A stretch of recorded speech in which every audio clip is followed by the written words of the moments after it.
everyone. Welcome to Storytime. Let's get started by singing If You're Happy and You Know It. Are you ready to clap your hands and stomp your feet and shout, hooray! All right, here we go. If you're happy and you know it, clap your hands. If you're happy and you know it, clap your hands.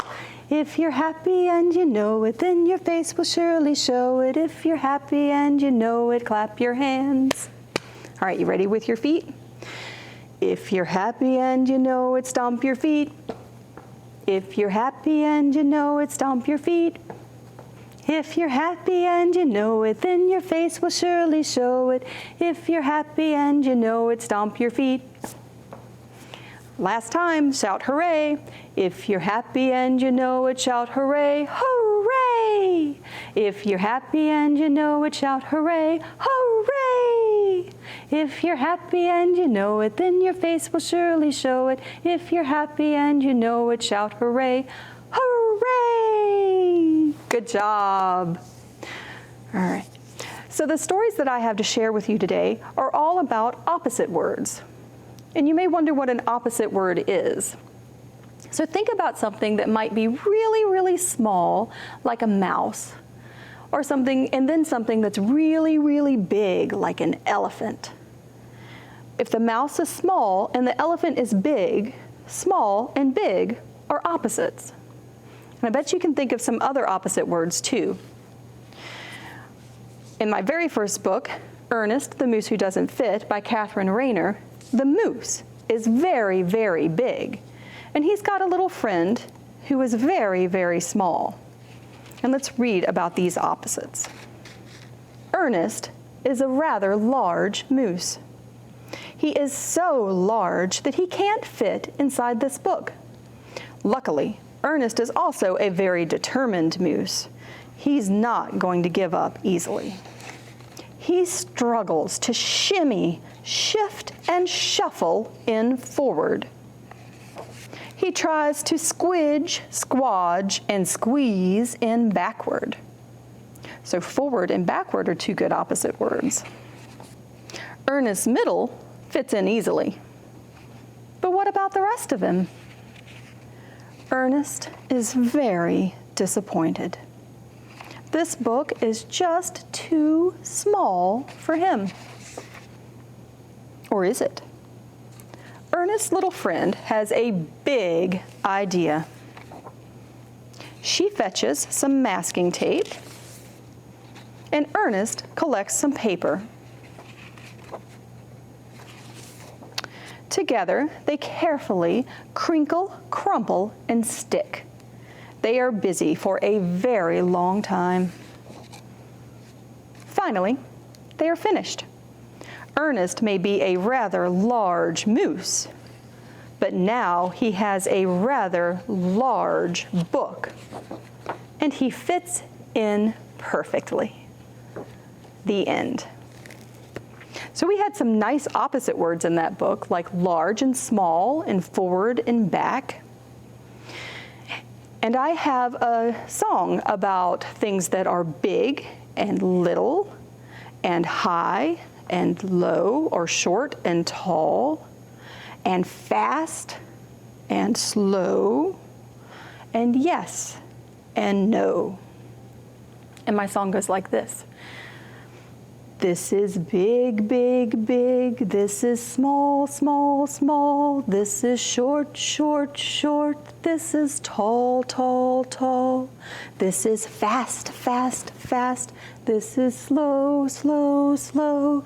This is yes, yes, yes. This is no, no, no. And each one of those pairs is a pair of opposite words. So can you do the song with me again? Here we go. This is big, big, big. This is small, small, small. This is short, short, short. This is tall, tall, tall. This is fast, fast, fast. This is slow, slow, slow. This is yes, yes, yes. This is no, no, no. Good job. The next book I have is also about something that is big, but it's something that is small at the same time. So this book is a really interesting book because it shows that how things can be big and little. So a dog might be small to you, but it might be really, really big to a mouse. And this book is called Big Bug by Henry Cole. And we're going to see lots of things that are big and little. Big bug. So in our very first picture, we see a ladybug, and we know ladybugs are not very big, but it looks very big when you look at it very closely. Little bug. Big leaf. Is the leaf really that big, though? When you put it next to the big flower, it's a little leaf. And now we have the flower, which is little when you sit it beside the big dog. And the little dog beside the big cow. And a cow is a pretty big animal. Except when you sit him in a really big farm, then he's a little cow. And underneath the sky, it's a little farm for a big, big sky. Now that's about the biggest thing that I can think of that we could see. And so now we're going to go right back down. Under that big sky, there's a little tree. You can see it there in the picture. But when you get up close to it, it's a big tree beside the little barn. And the big barn beside the little house. And a really big house for such a little window. But when you stand really close and look inside, it's a big window. And through it you can see a little dog. But it's a big dog who's taking a little nap. And that's a great book about how some things are big and little at the same time. So we have even more pairs of opposite words that we can talk about, and we can sing a song about blackbirds. And you know the song of Two Little Blackbirds, Jack and Jill. Can you make blackbirds with your fingers? And we have a blackbird named Jack and a blackbird named Jill. And then we're going to have some other blackbirds that are named different things that are opposites. Let's sing our first verse. Two little blackbirds sitting on a hill, one named Jack and one named Jill. Fly away, Jack, fly away, Jill. Come back, Jack, come back, Jill. Now, what if our blackbirds were named Soft and Loud? Can you make a soft blackbird and a loud blackbird? Here we go. Two little blackbirds sitting on a cloud, one named Soft and one named Loud. Fly away, Soft, fly away, Loud. Come back, Soft, come back, Loud. Good job. Now let's see if we had blackbirds that were named High and Low. Are you ready?